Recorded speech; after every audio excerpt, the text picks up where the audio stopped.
Hello दोस्तों, आज की इस वीडियो में हम बात करने वाले हैं फाइनेंशियल फ्रीडम के बारे में। क्या होती है फाइनेंशियल फ्रीडम, क्यों हमें फाइनेंशियल फ्रीडम अचीव करनी चाहिए, तो आज हम इसी के बारे में बात करेंगे।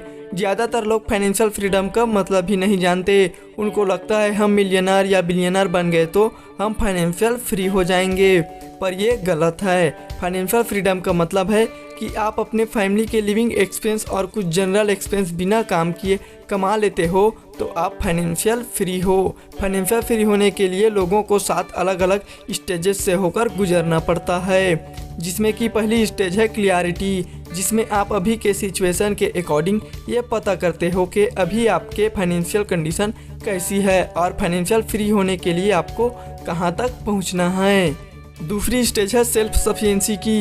ये स्टेज तब आती है जब आप अपने मंथली इनकम से बिना किसी प्रॉब्लम के अपने खर्चों को मैनेज कर पाते हो। तीसरी स्टेज है ब्रीथिंग रूम। ये वो स्टेज है जहाँ पर आप पूरी तरीके से अपने सैलरी पर डिपेंड नहीं हो, मतलब 1-2 हफ्ते आपकी सैलरी लेट भी हो जाती है तो आप उसे मैनेज कर सकते हो। फोर्थ स्टेज है स्टेबिलिटी। जब आपके पास इतनी सेविंग हो जाती है कि आप 6 महीने तक बिना कुछ काम किए सरवाइव कर सकते हो, तब ये स्टेज आती है। और 5वीं स्टेज है फ्लेक्सिबिलिटी।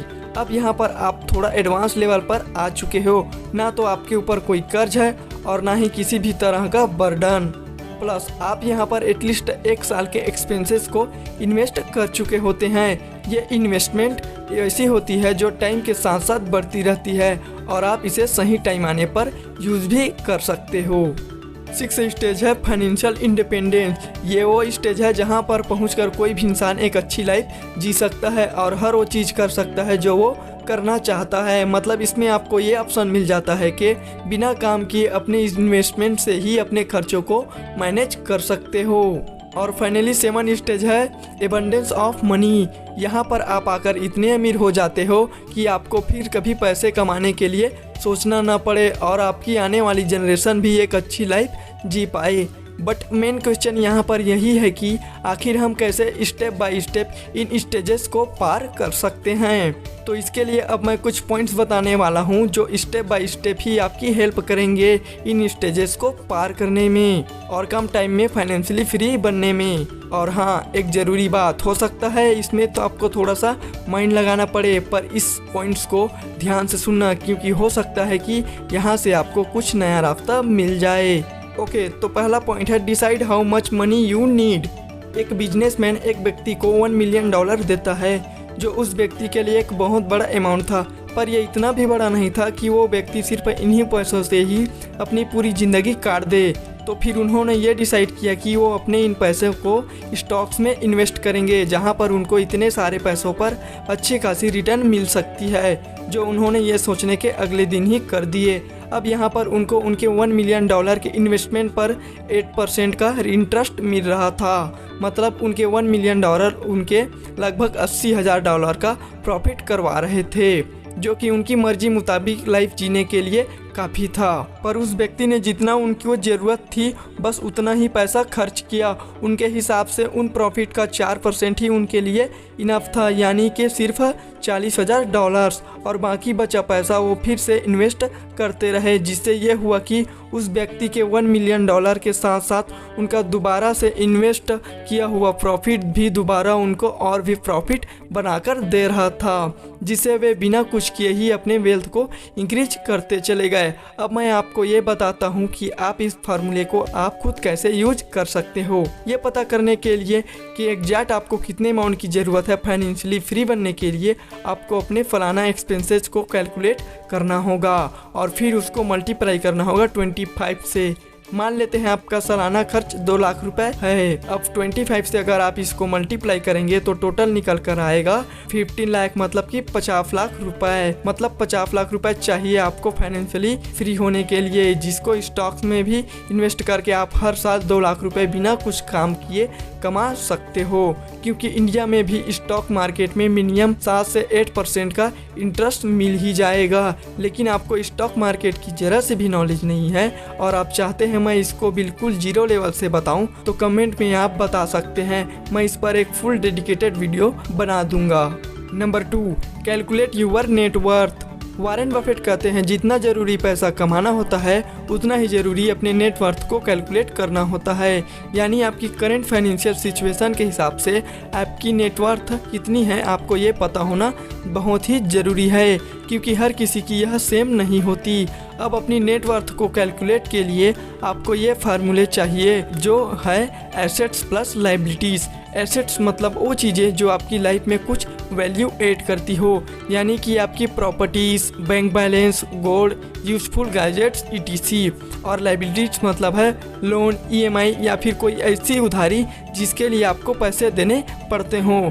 यहाँ पर आपको एक एग्जैक्ट फिगर निकालने के लिए एक टेबल बनानी होगी जिसमें आपको अपने सारे एसेट्स एंड लायबिलिटीज़ को ऐड करना होगा और देखना होगा कहाँ कहाँ आपको एक साल के अंदर प्रॉफिट होता है और कहाँ कहाँ आपका पैसा खर्च होता है। इस कैलकुलेशन से ये होगा कि वे एग्जैक्ट फिगर आपके सामने आ जाएगा कि साल भर के लेन देन के बाद आपके पास लास्ट में कितने रुपये बचते हैं। अगर 4 लाख आपकी एनुअल इनकम है तो 2 लाख बच सकते हैं, और अगर 2 लाख आपकी एनुअल इनकम है तो में भी 1.5 या 1 लाख बच सकते हैं।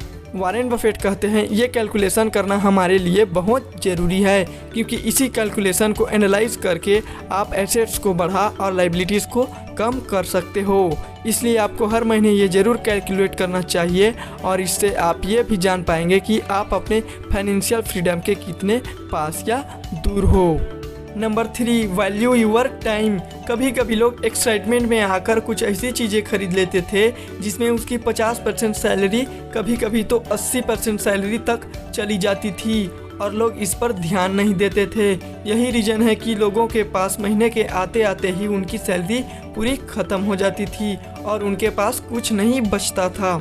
और ये गलती आपसे ना हो जाए इसलिए मैं कहता हूँ, अगर आप ऐसा प्रोडक्ट खरीदते हैं जो आपको पसंद आ जाए तो उसे खरीदने से पहले आपको ये सोचना चाहिए कि इस प्रोडक्ट की जो प्राइस है वो उतने पैसे अर्न करने में आपको कितने दिन या कितने हफ्ते लग जाएंगे। एग्जाम्पल, अगर आपकी मंथली सैलरी 20,000 है और आप 50,000 का मोबाइल खरीद रहे हैं तो इसमें आपकी 1 या 2 नहीं बल्कि 2.5 महीने की कमाई जाएगी, यानी पूरे 75 डेज़ की कमाई, जिसको वापस से पाने के लिए आपको 75 डेज़ और काम करना होगा। मैं इसे ये नहीं कह रहा हूँ कि आपको आपकी पसंद की चीज़ें नहीं खरीदनी चाहिए, दिल खोलकर आप खरीदिए, पर शर्त यह है कि वो प्रोडक्ट आपकी सैलरी की 20% या फिर मैक्सिमम 30% लेता हो, क्योंकि फिर वो पैसा कमाने के लिए आपको डबल मेहनत नहीं करनी पड़ेगी और आपका टाइम भी बच जाएगा। Number 4, do side hustle. एक फीमेल थी जो ग्राफिक डिजाइनर की काम करती थी फुल टाइम के लिए। उसमें उसकी सैलरी $50,000 थी, पर स्टिल इतनी सैलरी होने के बाद भी वो फाइनेंशियली स्ट्रगल कर रही थी क्योंकि वह अपना पैसा मैनेज नहीं कर पाती थी।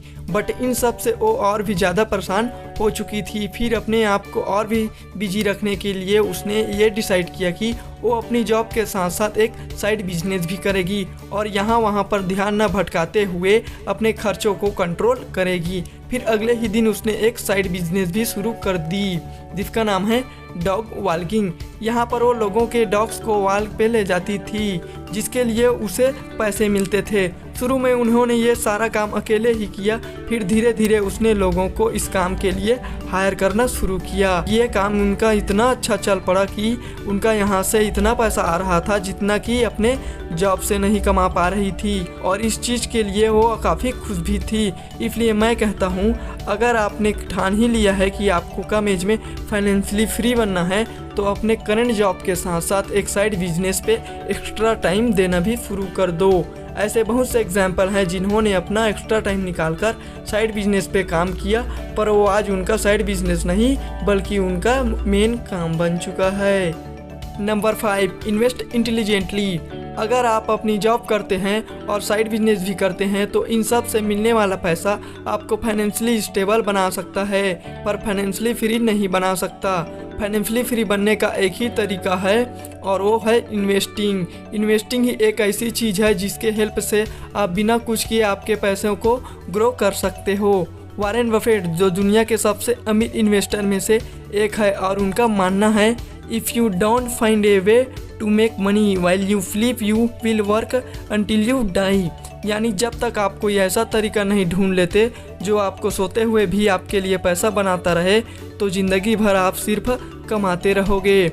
इसलिए वॉरेन बफेट की ये एडवाइस है कि जितनी जल्दी आप अपने अंदर की इन्वेस्टिंग की हैबिट डाल लोगे, उतनी ही जल्दी आप फाइनेंशियल फ्रीडम अचीव कर पाओगे। अब वो इन्वेस्टिंग के लिए रिलायबल सोर्स स्टॉक मार्केट को ही बताते हैं, क्योंकि पैसिव और लिवरेज इनकम से ही इसको कंपेयर किया जाए तो यही एक ऐसा जरिया है जहां से आपको प्रॉफिट गेन करने के लिए कुछ करने की ज़रूरत नहीं है। हाँ, ये भी सच्चाई है कि स्टॉक मार्केट में 100% गारंटी नहीं है कि आपको उतने ही रिटर्न्स मिलेंगे, पर इसका भी सोल्यूशन है। इन्वेस्टमेंट सिर्फ एक जगह पर ही नहीं बल्कि थोड़ी थोड़ी बॉन्ड्स, एफडीज और अदर शेयर्स में भी करो, जिससे आपके लॉस होने के चांसेस और कम हो जाए।